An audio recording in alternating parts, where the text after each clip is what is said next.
We continue now at the top of Daf Chafei Aleph in Meseches Zevachim. This is Zevachim Daf 25a. This daf is sponsored by Sheldon Hamburger in memory of Joel Hamburger, Yosef Ben Yisrael. Thank you for your sponsorship. If you would like to sponsor an Amud or a daf, see the description box below, and see the description box below to see how you can support this channel. On the previous Amud, the Gemara asked why we need two sources by the Kemitza of a Karban Mincha, that it needs to be with the right hand. And the Gemara in the previous Amud answered that you need two sources because one source is for the Kometz itself. That has to be taken with the right hand. That is again the fistful by the Karban Mincha. And then also there's the Kiddush of the Kometz, that's the sanctification. When the Kometz is placed into a Kli Shares, that also needs to be done with the right hand. As Rashi explained on the previous Amud, the Kli Shares has to be held in the right hand. And so that's why we need two sources. And so the Gemara now continues and asks, Ulu Rabbi Shimon, but what about according to Rabbi Shimon? The lo boy kiddush kometz. Rabbi Shimon does not require the sanctification of the kometz, of the fistful, of the karvan mincha.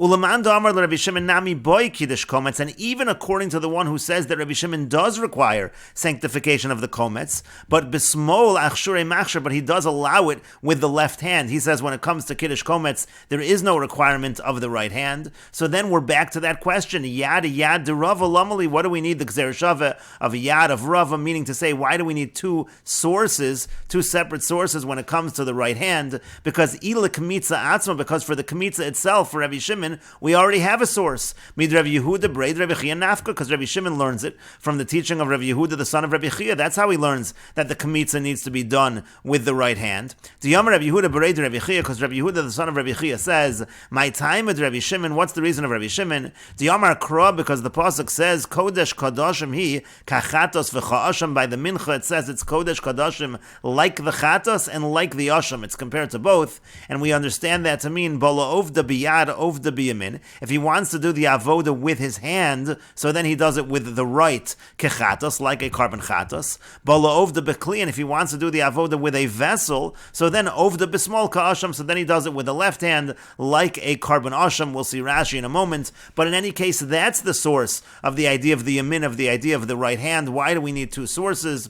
And the Gemara continues and answers, Lo nitzrucha ella lekometz minchas chote. The reason why we need that second source is for the kemitza, for the fistful, by the karban mincha of the chote, of the sinner, because sal kadait chamina, one might have thought, Hoel v'yamar Rabbi Shimon shelo yehe karbanu muhuder ki kamatz la bismol nami tiskasher. Since Rabbi Shimon says the reason why the minchas chote, the reason why it doesn't have all the ingredients of a regular karban mincha is so that his karban should not be mehuder, it shouldn't be beautified. So one might have thought that kemitza with the left hand is also okay. That's why we need the second source. Kamash Malon comes to teach us the second source, that again the right hand is required even for the karban of the minchas chote. And Rashi explains, Ul Rabbi Shimon de lo boy kiddush kometz, according to Rabbi Shimon, who does not require sanctification of the kometz. Kido Amar b'hakometz rabba, this is said in Meseches Menachos and hakometz rabba. Shelo b'chli shares psula, it says without a kli shares it's disqualified according to the Tanakama. But for Rabbi Shimon machshir, but Rabbi Shimon says it's kosher. You don't need a kli shares. You don't need to sanctify the kometz.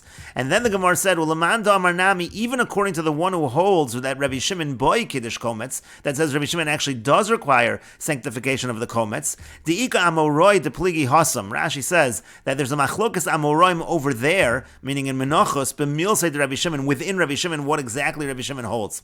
V'ikol amadamar, there's one madamar that says hakol modim bekometz shaton kiddush, that everybody agrees that the kometz requires sanctification. V'chi ka'amar Rabbi Shimon ksheira, and when Rabbi Shimon said kosher, what did he mean? He meant b'haktara kamar. He meant in terms of the burning, meaning as follows: Im notalo mitoch kli shares la'achar shekitsho. Let's say the Kohen takes the kometz out of the kli shares after he sanctifies it, ve'iktiro biyadu, and then he burns it using his hand. It's not directly from the kli shares. That's what Rabbi Shimon said is okay. So again, there's a machlokas amoraim exactly what Rabbi Shimon meant when he said that it's kosher in a situation where it's shelo b'kli shares. But regardless, Bismol achshure machshir, but he's going to say that it's kosher with the left hand. Lakadesh, you can sanctify with the left hand. The lo adif kiddush hakometz, and Rashi explains, because kiddush hakometz, the sanctification of the kometz, is not better mikabolas hadam, from the receiving of the blood. Essentially, it's the same idea of the receiving of the blood. Just like you receive the blood in a kli shares, so too you're going to receive the kometz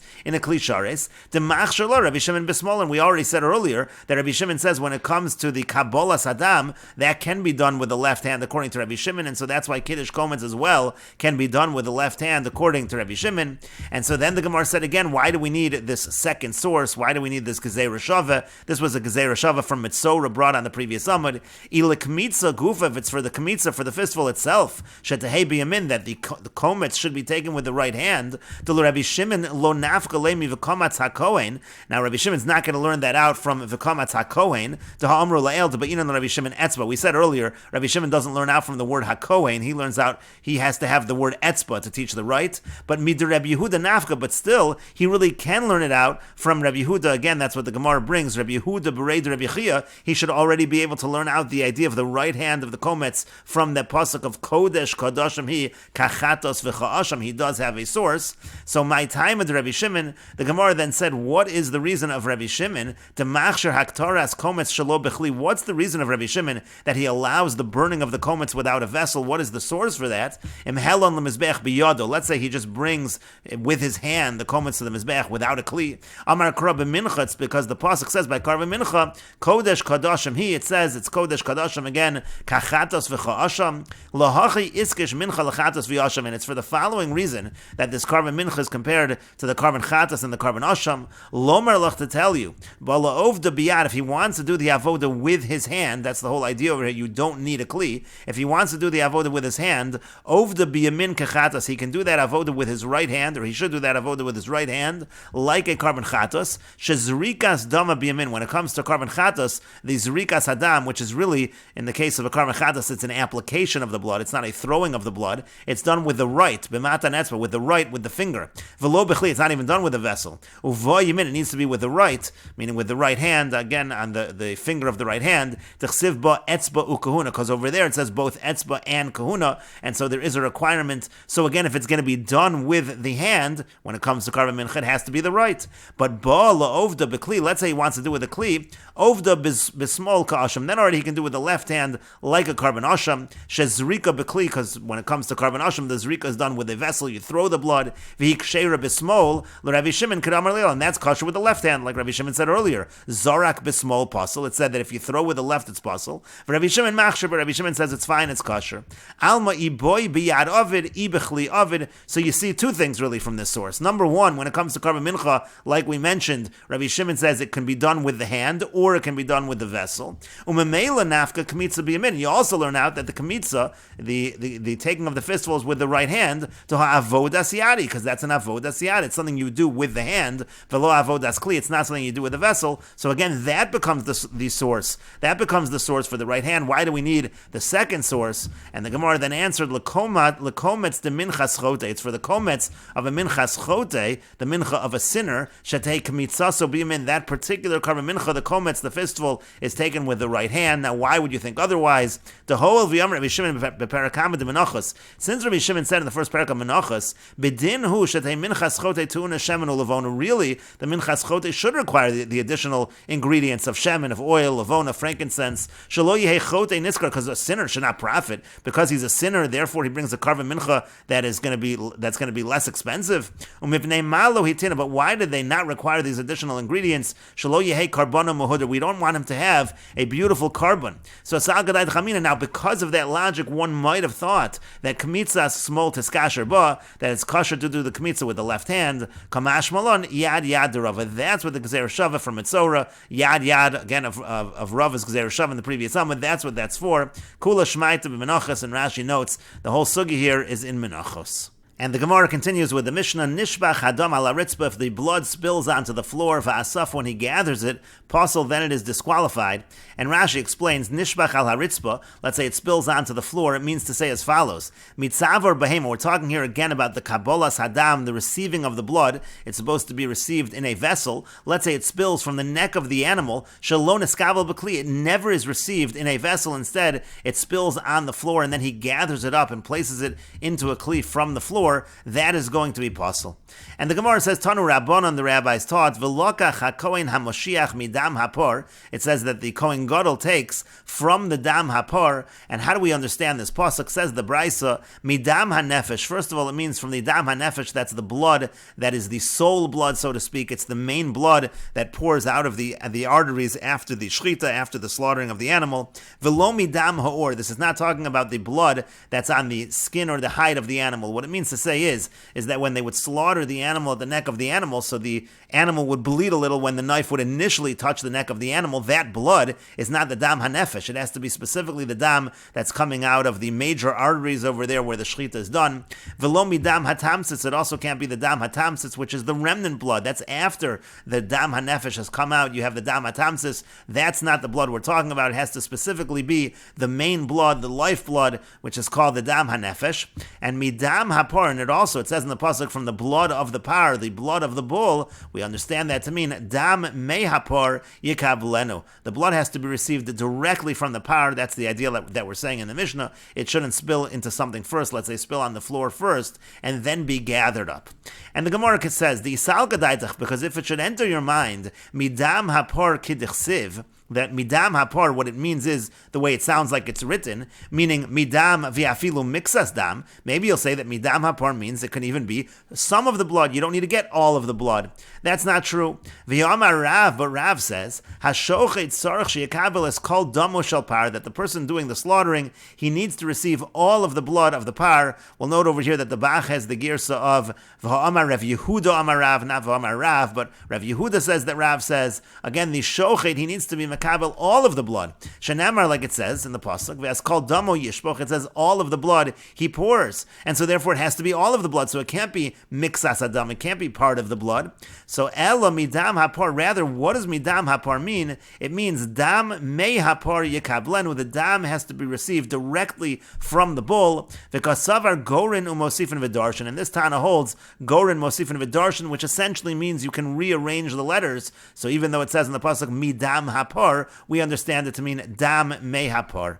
And Rashi explains mehapor yikablenu, from the bull, shem nishbach min hatzavar ala ritzba, means again exactly the halacha in our Mishnah, that if the blood spills from the neck onto the floor of the azara, the asaf, when he gathers it, puzzle, it's disqualified. Sharei lo niskabel mehapor, it was not received from the par, from the bull. Tisal gadaitach tahai mem dechsiva b'midam darshin alei kedechsiv demashma mixas adam yikabel v'yomar Rav. If you're going to say that it means just some of the blood, that can't be true.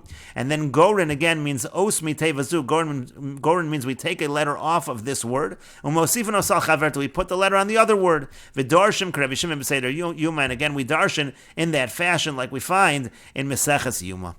And the Gemara continues, Gufa, returning to what we said above. Amar Rav Yehuda Amar Rav. Rav Yehuda says that Rav says, Hashochet tzarich sheyakabel es kol damo. The person who does the slaughtering has to receive all of the blood, shel par, of the bull. Shenamar, as it says in the pasuk, v'as kol dam hapor yishpoch. It says you're going to pour all of the dam, all of the blood of the bull. Now this pasuk, as we're about to say, is talking about the fact that the remainder of the blood, after you do the application of the blood, the zrikas adam, after you do that, you pour the remainder on the base of the mizbeach. And so that's what it says, kol dam hapor. So it's not referring to receiving all of the blood. This is referring, as the Gemara now says, v'habishirayim ksiv. This is talking about the remnant of the blood. How is this a source that he has to be makabel all of the blood? And the Gemara answers to that, imeino inyan l'shirayim. If you can't apply this pasuk to the remnant, to halesei l'kulei dam, because you don't even have, it's just the remnant of the blood. You obviously don't have all the blood at that point in time. So taneu inyan b'kabola. So instead what we'll apply to is b'kabola. We'll talk about, and the Bach has likabola, we'll say that the pasuk is talking about the kabola sadam, the receiving of the blood. And the Gemara continues, Amar Rav Yehuda Amar Shmuel. Rav Yehuda says that Shmuel says, Hashochet tzarich sheyagbi sakin lamala. Someone who's doing the slaughtering, he has to lift the knife above. Shenemar, as it says in the pasuk, v'lokach midam hapor v'lo midam hapor v'davar acher. He has to take from the blood of the bull and not from the blood of the bull and something else. And Rashi explains, B'shvichas shirayim ksiv. Again asked, isn't that talking about the remnant of the blood? How can you say it's the receiving of all of the blood? V'lo b'kabol, it's not even talking about the the receiving of the blood. To halese lekule dam, and then the Gemara said, well, you can't apply it to the remnant because you don't even have all of the blood. Shekvar nitan mimenu ala karnas, because you already put some of the blood on the corners of the mizbeach, so therefore you don't have all of the blood. And then the Gemara said, sakin lamala, when you do the shechita, you have to lift the knife above. What does that mean? Shelo yipol dam hasakin al hamizrak. You don't want the blood from the sakin, from the knife, to fall into the mizrak, which is the basin that is collecting the blood, because it has to be the blood directly from the animal and not v'davar acher sakin. It can't be the blood that's coming from the knife to the mizrak. That's not allowed. That's why it's yagbia sakin lamala, because it has to be midam hapor, but not dam hapor and davar acher. If the blood is coming from the knife, that's already davar acher. That's something else. And the Gemara continues and asks, "V'dam sakin b'mayim mekanach lei." How do you wipe off the blood that's on the knife? What are you going to wipe it off with? Just to use a rag? That would not be appropriate. So Amar Abaya says, "Bisfas mizrak." What you do is the edge of that basin that's collecting the blood. You use that to wipe off the knife. And Rashi says, "Bisfas mizrak v'lo l'sochen." You don't let the blood go into the basin, but you wipe it off on the edge. K'dechsiv, as it's written in the pasuk, and this is a pasuk in Sefer Ezra, Kiforei Zahav, which is atoning bowls of gold. It's referring to the mizrak, referring to the bowls that are receiving the blood. And we understand that word Kiforei to also mean it's something that you're wiping off the blood of the knife. Rashi explains Kiforei Zav Kari LeMizrakin. That's what the Mizrakin are called, B'Sefer Ezra and Sefer Ezra. Al Shem Kinuach. That word is a reference to the wiping off of the knife. K'diyamar b'Meseches Chulin. We say that in Meseches Chulin. Ika Belisa Defrisa LeMichbrei. So you see that this language is used in the same fashion. Inam yu boy lichfurei yode bahugavra gabi niron kester. We see this word used in that fashion in Meseches Gittin as well, and that's how we're understanding the word over here as well. That it means again to wipe, meaning to wipe off the knife. And the Gemara continues, Amar Rav Chisda, Amar Rav Yirmiyah bar Abba. Rav Chisda says that Rav Yirmiyah bar Abba says, Hashochet tzarech sheyitein, the person who is doing the slaughtering, he needs to place, and we will continue with this discussion in the next video on Daf Chof Hey Amid Beis.